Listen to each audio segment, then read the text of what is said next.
Olá, olá pessoal aqui do Brasil agora. Obrigada, Daiane, pela oportunidade de a gente poder trazer aqui um tema muito importante, que é a questão da cultura, especificamente sobre a questão da Lei Paulo Gustavo, que está tendo uma série de problemas, e aí eu estou trazendo aqui, pedir a Daiane esse espaço para que a gente pudesse falar um pouco sobre o que está acontecendo, e vocês aqui da nossa comunidade podem nos ajudar a modificar essa questão.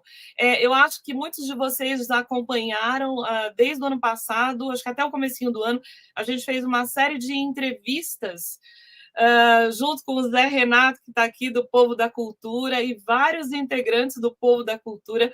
Trouxemos muita gente boa para falar de políticas públicas de cultura, Célio Turino, que veio aqui com a gente, muitos convidados, também até Guilherme Bolo, Sâmia Bonfim, Sônia Guajajara, Célia Chacriabá também participaram dos debates. Zé está aqui, bem-vindo, Zé, obrigada pela sua participação aqui. Tudo bem com você?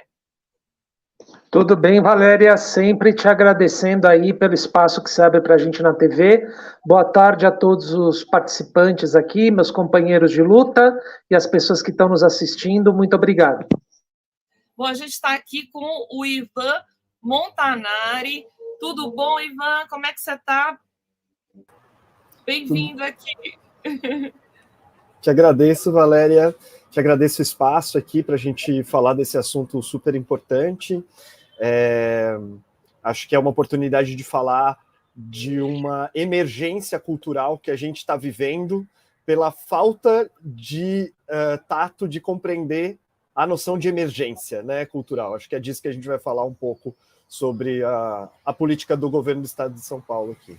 Exatamente. A gente está enfrentando um problema grande, porque a Lei Paulo Gustavo, que ao invés de poder contribuir, está colocando uma série de empecilhos e fazendo quase que uma barreira para a grande maioria das pessoas que trabalham com a cultura. E a gente está aqui também com Caliel Ventura. Bem-vindo, bem-vinda. Tudo bem? Olá, boa tarde. Tudo bem, Valéria? Agradecer a oportunidade desse diálogo, que ele é fundamental num momento desse para a cultura. Dizer uma boa tarde para todo mundo, para meus companheiros aí de luta. Estamos aqui para bater esse papo com a galera. Muito bom. E olha, só para falar, o Zé Renato esteve aqui conosco em todas as lives, né? Ele é militante, produtor cultural, e muito atuante na área da questão dos editais, né? O Ivan, peraí que eu perdi aqui, o Ivan Montanari, ele é mestre em gestão de políticas públicas, ex-secretário de Cultura e Turismo de Bragança Paulista, membro do FLIG-SP, Fórum do Litoral Interior e Grande São Paulo. E Caliel Ventura é cineasta, mestre em políticas públicas e presidente da ICINE. Bom, eu queria que vocês... Vou passar a palavra primeiro para o Zé, para dar uma pequena introdução, e aí cada um vai nos colocando para passar para a nossa comunidade o que é que está acontecendo e como a comunidade pode nos ajudar aí a fazer uma pressão para mudar essa situação. Vai lá, Zé. Bom, boa tarde, Valéria, companheiros. A gente teve... a Lei Paulo Gustavo foi uma lei aprovada no Congresso Nacional, com ampla participação popular. A gente discutiu todas as bases de realização dela, discutiu como ela seria feita. Esse ano, já nesse novo governo federal, ela foi regulamentada e foi disponibilizados recursos para estados e municípios, obedecendo prioritariamente, a partir das discussões do decreto de fomento, tem 3 princípios basilares que deveriam ser seguidos, que é a desconcentração de verba, a desburocratização e a descentralização dos recursos e das realizações para as pessoas poderem acessar os recursos. E nada disso, mesmo o governo do Estado, a Secretaria de Cultura, ela realizou encontros presenciais, ela fez um site para a gente, um Google, um formulário, para a gente dar sugestões de como seria o melhor uso do recurso, e nada do que foi discutido ou pontuado pela sociedade civil está sendo respeitado pelo governo. né? Então, são editais excludentes, concentradores e burocráticos. Exigem 5 anos de CNPJ para qualquer projeto de pessoa jurídica, 98% do recurso é para pessoa jurídica com mais de 5 anos, boa parte delas com registro na Ancine. Tudo isso são limitadores para o acesso das pessoas. Kai está aqui, representante do ICINE, que é um fórum que representa o cinema do interior, depois vai falar melhor sobre isso. Existe uma vasta produção feita fora da capital, que está sendo desrespeitada, né? Algumas conquistas que a gente tinha dos PROACs, que é a lei de base do governo do Estado, como 50% das premiações são destinadas a proponentes de fora da capital.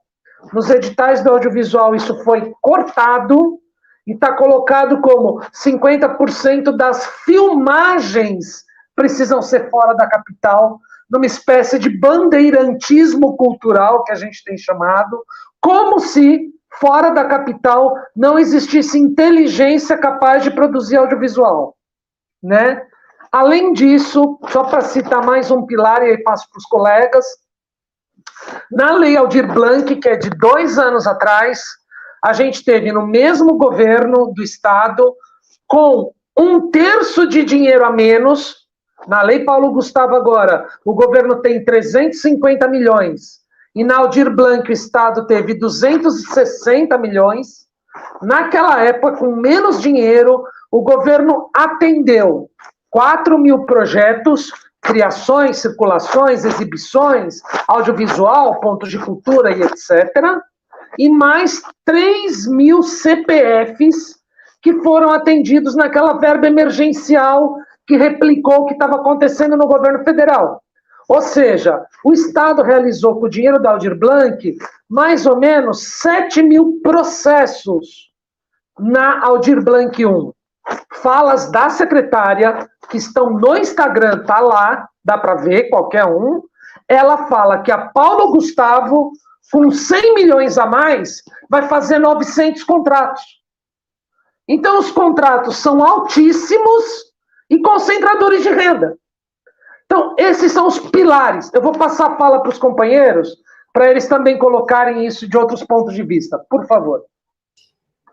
Muito bom. Eu queria só acrescentar uma coisa. A gente tem esclarecido aqui, esclarecemos muito nas lives que fizemos anteriormente, essa ideia da questão dos editais, porque isso foi demonizado no governo passado, uma ideia de que havia uma mamata, entre aspas, só que a grande maioria dos produtores são produtores pequenos, são pessoas que têm projetos pequenos e que não sobrevivem sem o apoio desses editais, né?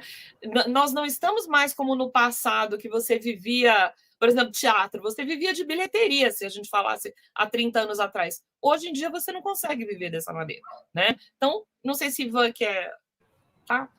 Não, eu acho super importante, porque o que a gente vive no Brasil, o Brasil ele é formado culturalmente de uma forma muito violenta e com processos muito desiguais, né? Então, eu acho que a gente tem que partir desse pressuposto para conseguir entender, né, o que é que está acontecendo.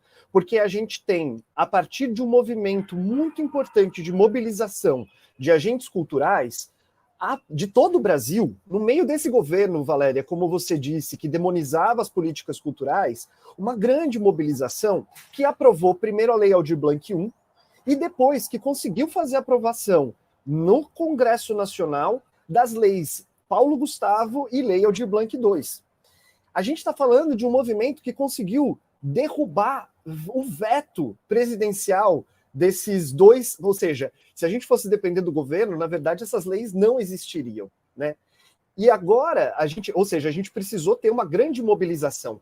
Essas pessoas que participaram de todo esse processo, em sua maioria, são esses fazedores que o Zé Renato estava falando muito bem, que foram deixados completamente de lado da aplicação da Lei Paulo Gustavo, né? A gente está falando de um sem número de fazedoras e fazedores de cultura do Estado que, a partir da Lei Aldir Blanc I, conseguiram começar a se formalizar né, para poder lidar com a estruturação de um mercado da cultura. Porque isso que você disse, eu acho que é muito importante.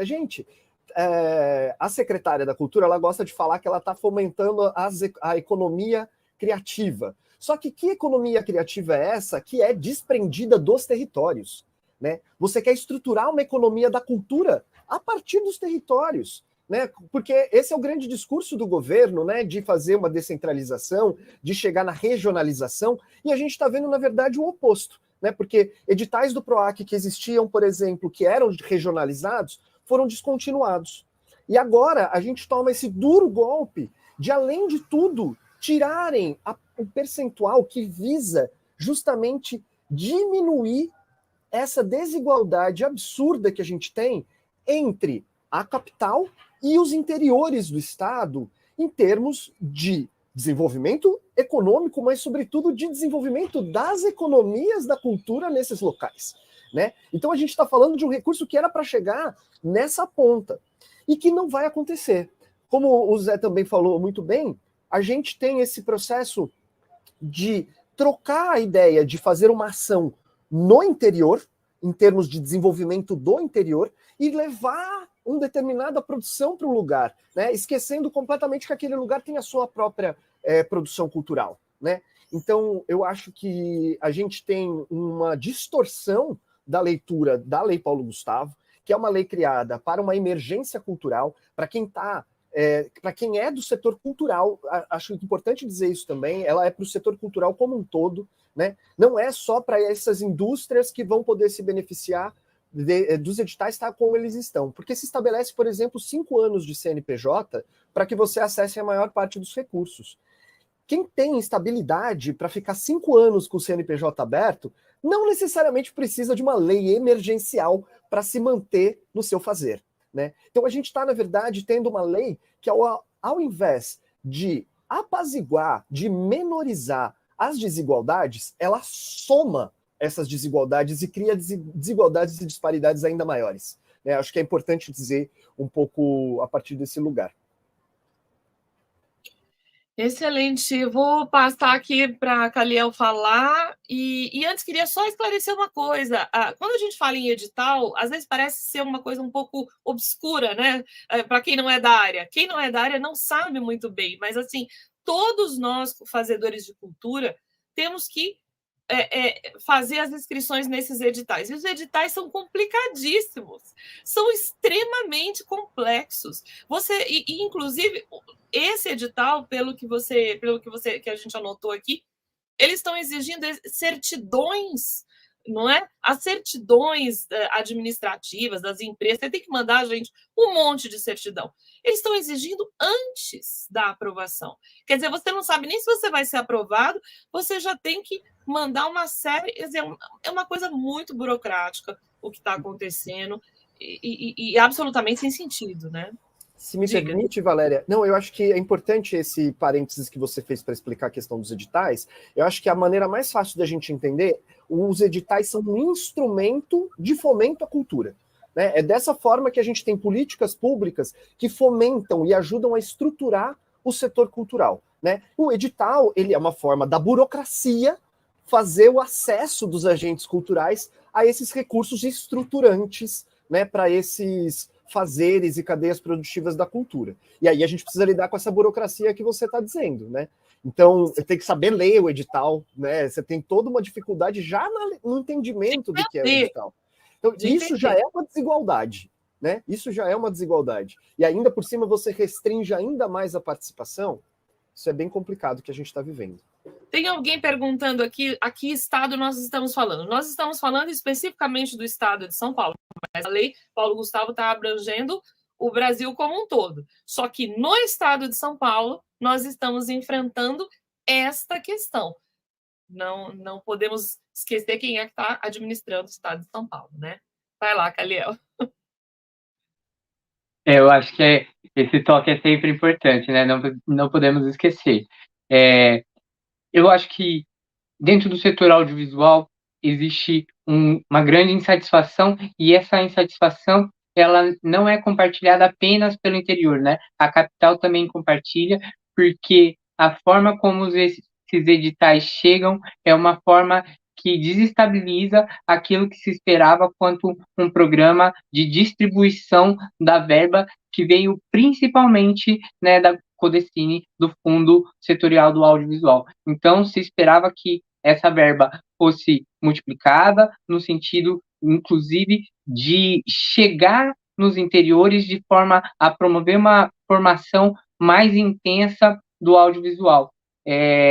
O que a secretaria faz na verdade, eu chamo de um pacote de maldades com o interior, né, transformando o interior como se fosse ainda naquela coisa estereotipada de primitivo, incapaz do desenvolvimento cultural e econômico, né? Então, é uma visão muito antiquada e antiga do que é o interior. Hoje, o interior é desenvolvido, o interior apresenta altas produções audiovisuais de teatro, grupos circense, de matriz africana, que estão extremamente potentes e que vão ficar fora não só nos editais de audiovisual, mas como nos demais editais.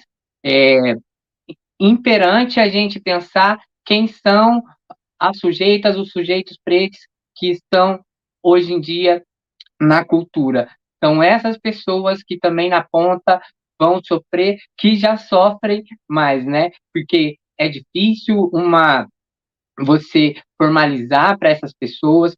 A cultura do informal ainda é muito grande, no interior é mais acentuada ainda a informalidade no meio cultural. Então, quando você concentra nos CNPJs há mais de 5 anos, 98%, mais de 98% do valor dos editais, você está excluindo toda essa outra parcela que é gigantesca de profissionais da cultura que foram impactados tanto quanto quem tem um CNPJ, porque a pandemia não escolheu quem tinha o CNPJ ou quem tinha só o CPF. A pandemia pegou todo mundo. Então, é preciso que isso seja revertido. É preciso olhar para esses outros profissionais, né, fazedores de cultura das diversas linguagens que hoje estão excluídos desse processo. A gente sabe que a Paulo Gustavo não é a solução de nossos problemas da cultura, mas era um passo que a gente conseguiria avançar para mitigar um problema que não foi da cultura, foi de uma situação natural que fugiu ao controle de todo mundo. Então, é importante que a secretaria tenha a dimensão de quem está sendo o maior prejudicado na ponta desse processo, né? Que é o pequeno, né? O micro empreendedor da cultura e o fazedor da cultura informal. Exatamente. Olha, a primeira vez que a gente travou contato para fazer a live, né, Zé, o ano passado, foi a partir de um dado que o Zé Renato colocou no grupo que eu participo lá dos PROACs, né? Que os PROACs, todos os PROACs, né, que é um outro fomento semelhante, né, uma variante, aí tem a Lei Paulo Gustavo, tem o PROAC, tem os editais da Funarte, tem vários editais. E aí o que acontece? A demanda, na verdade, assim, todos aqueles editais, foram vários, sei lá, 30, atenderam 4% da demanda, né? Não lembro se foi 4% da demanda. Ou seja, 96% da demanda ficou sem ser atendida. Essa é a realidade na qual a gente vive, acrescida da pandemia. Então, quer dizer, quando surge a Lei Paulo Gustavo, que foi, como o Ivan falou, uma batalha imensa para se conseguir, foi quase que chutou a porta, não é isso, Ivan? Até se você puder falar um pouco, porque você é gestor público, já foi secretário de Cultura também, queria que você falasse um pouco desse processo, entendeu? Quer dizer, nós não vivíamos as mil maravilhas, ao contrário, e ainda tivemos uma pandemia, então, quer dizer, precisa haver uma mudança muito grande nesse sentido, né? Eu não sei se o governo federal pode intervir, não pode, né? É o estadual que resolve, não é isso? Mais ou menos, na verdade, viu, Valéria? Porque a aplicação da lei ela é na estrutura federativa, né? Você tem uma autonomia do Estado, mas você tem uma amarração na lei, né? Então, a gente entende que a corresponsabilidade do governo federal em também observar e fiscalizar a aplicação desses recursos que eles estão terceirizando, né?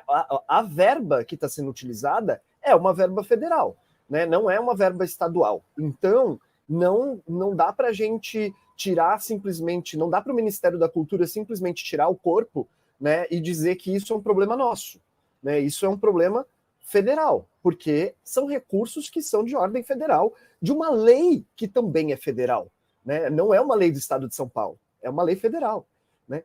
E como você bem falou, ela traz em si a marca da participação social. Inclusive, Valéria, eu acho que vale dizer, na regulamentação da Lei Paulo Gustavo, tinha um dispositivo que obrigava todo mundo que fosse aplicar, e todo mundo, eu estou dizendo, estados e municípios do Brasil como um todo, teriam que fazer processos de participação social na definição de quais seriam os editais. Para quem também está entendendo essa questão dos editais, os editais de fomento à cultura, eles existem para fomentar determinados objetos, determinados projetos de cultura, né? Então precisa definir que tipo de projeto vão ser esses, né? Quais são os parâmetros do edital, né? E isso, no estado de São Paulo, foi feito a partir simplesmente de um forms, né? Você não teve um processo de participação ativa, né, de escuta ativa por parte do setor público, por parte do governo do estado de São Paulo, né, com relação à Lei Paulo Gustavo. E o pouco diálogo que foi tido, porque houve um diálogo com movimentos, não, isso é importante dizer também, não é um diálogo institucionalizado, né, aberto, que seria o que se preza por uma política pública, né? Então, de que modo que a gente pode pensar nessa política pública pensada para as pontas, que é o que a gente não está vendo acontecer, né? Acho que é muito sintomático o que a gente está vivendo, e aí só para amarrar com a questão que você levantou, sobre, né, o processo de aprovação da lei, a gente está falando de uma lei que foi criada em 2021, ela é pensada em 2021, aprovada em 2022, né? E a gente está falando justamente de um processo que foi meio que a revelia do executivo, né? Porque a gente teve uma mobilização forte dos agentes do setor cultural, né? Dos interiores, sobretudo, né? Para fazer passar essa lei. Essa lei existe porque esses agentes culturais conseguiram fazer com que ela fosse aprovada à revelia do executivo, né? Se mobilizaram o Congresso Nacional a ponto de ser aprovada com amplo. Eu não sei se... Eu imagino que o pessoal que assiste aqui está bem por dentro de como é o nosso Congresso Nacional, certo? Foi aprovado com amplitude total, né? Teve um partido que votou contra isso, essa aprovação das leis. Só um partido recente. E assim, a gente tem uma questão muito importante, que é justamente de... Posso dizer quem que foi que votou contra? Não tem problema não. Foi o Partido Novo. O Partido Novo foi o único partido que votou contra essa lei. Então, assim, a gente teve uma mobilização que fez com que tivesse quase um consenso dentro do Congresso Nacional. Isso é muito difícil. Isso é muito difícil, né? Então, um consenso no Congresso Nacional que se impôs perante o Executivo que vetou, né? E que agora a gente está vendo toda uma desconfiguração daquilo que foi pensado, daquilo que foi aprovado, porque tem, Valéria, assim, distorções textuais com a lei. Acho que é isso que precisa também deixar bastante evidente aqui. Você pega a lei e pega a aplicação, você vê que está completamente em desacordo. Eu vou colocar aqui daqui a pouco um link para vocês que estão assistindo, queridos internautas, comunidade aqui, clicarem para pedir para parar esses editais, para eles poderem ser revistos, né? Então, vou deixar esse link para vocês colocarem. E tem 2 comentários aqui. A Marilene Piccoli falou: obrigada, Ivan, por esclarecer, mas o Mink parece que está fazendo vista grossa. É isso que está acontecendo? O Mink está fazendo vista grossa? Eu vou deixar o Zé Renato. Eu vou deixar o Zé Renato responder essa. Mais ou menos, Zé Renato. Pois é. E também houve uma questão, um ataque ao PROMAC. Não sei se dá. A gente tem 3 minutinhos para a gente encerrar. Então, eu queria só que vocês você amarrasse aí, Zé, essa questão do MINC.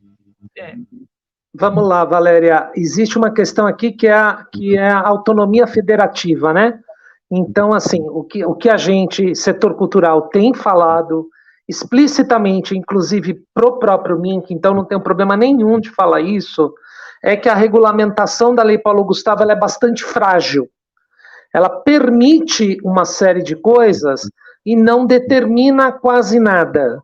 Dentro de uma permissão de se fazer várias coisas, sem uma orientação específica de que precisa incluir os CPFs, precisa incluir as pessoas, né? Como ficou uma coisa de pode incluir os CPFs, pode incluir as pessoas, abre uma brecha para que os governos locais façam esses pacotes de maldade. Pode CPF, pode PJ. Se pode os dois, eu escolho, eu só quero PJ. Entende? A regulamentação da lei tem uma certa fragilidade estrutural nesse sentido, né? E a gente também quer deixar muito nítido aqui, Valéria, e acho que é consenso com os companheiros, quer dizer, a gente está aqui falando, Zé Renato, eu atuo na capital, Ivan, que é da Flix, atua no interior, o Kai, que é do interior, também representa o Cine, que são mais de 50 cidades com produção audiovisual no interior do estado de São Paulo. Então a gente está falando de uma grande gama de trabalhadores que tenta conversar com o governo do estado.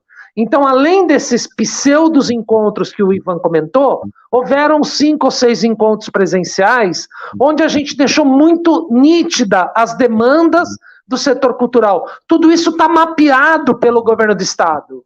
O que eles fazem quando lançam os editais excludentes é uma escolha política. Não é por falta de informação, não é porque não houve demanda. É uma opção política por ser excludente, por ser concentrador de renda e por ser burocrático. Então, inclusive, a gente convida a secretária de Cultura, Marília Marton, convida o governador do estado, Tarcísio Freitas, para que abra um debate com o setor cultural para a gente entender o que é isso. Venham conversar com a gente. Porque ali no começo até teve alguns encontros em que a secretária participou, e agora, depois que lançaram, não falam mais com a gente, eles não atendem mais. Então a gente precisa revogar esses editais e criar outros adequados à letra da lei, que foi pensada de maneira desconcentradora, desburocratizante e comunitária. Ela tem isso nos seus princípios. E eles estão absolutamente sendo feridos por questões e opções políticas deste governo do Estado, na figura do governador e da Secretaria de Estado de Cultura. Ficam ambos convidados para um debate quando quiserem. Maravilha. Olha, eu deixei aqui o link da petição, peço a todos que assinem para que a gente possa revogar esses editais e trazer novos editais mais justos para cumprir a lei, essa lei que foi tão importante. Eu queria agradecer a Daiane por esse espaço aqui. A gente vai estar encerrando aqui a nossa entrevista. Obrigada a todo mundo e nos vemos aí amanhã no Revolução Molecular. Obrigada, Daiane.